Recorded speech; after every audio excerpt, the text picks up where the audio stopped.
Welcome to this Your Business Card Guide video tutorial. This is about CorelDraw, colorizing without the use of a mask. And this is a simple CorelDraw native way to do some colorizing.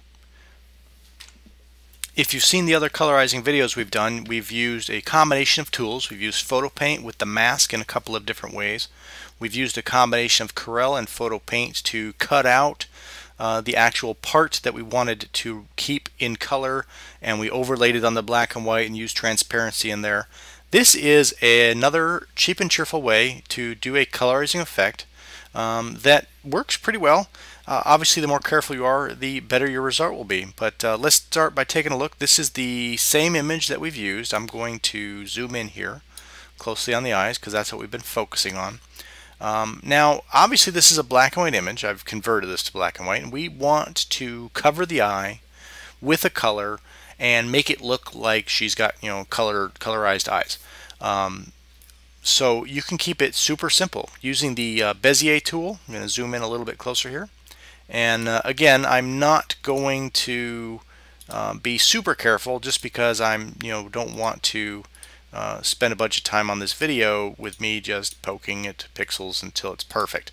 Obviously, if I'm doing this for a customer, I would take a lot more time to get it right. I have my object I've created. In this case, I'm going to fill it with green and get rid of the border. I can take a quick duplicate of that, Control D on the keyboard. I can run over here, and then I can play with the alignment of it. Obviously, I could redraw it. It was not that hard from a Bezier viewpoint to play with some of the things and make things curves and really get it exactly in where you want it. I mean, using the Bezier tool, you can really get in close, and then again, using things like making things curves, you can then really get the shape you want. And I'm not worrying too much about any of that.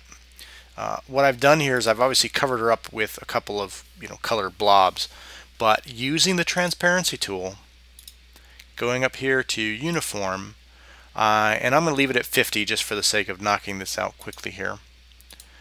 You have here you can see obviously that's a bit strong, but it gives you a colorized effect that you might be able to use for some of your projects or some of your effects. I can bump this up a little bit, make it a little more transparent. This is looking a little better.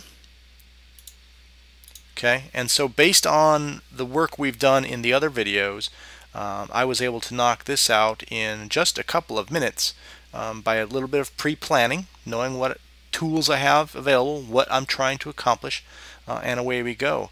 Obviously, if the effect you want is more natural, you may want to add in some black and the highlights on top of this, because this looks a little bit more like you've got something on top of the eye, but again, from a distance it doesn't look bad. And if you were doing it for something else, for example lips or earrings, it wouldn't be a big deal because you're not covering over something that you want to have to be left revealed. In this case, pupils don't get colored even when you have colorized.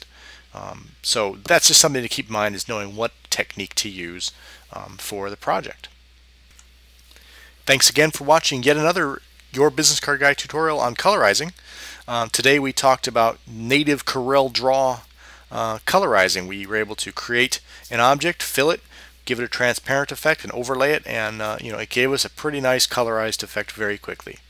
If you'd like to learn more, check us out online at www.yourbusinesscardguide.com.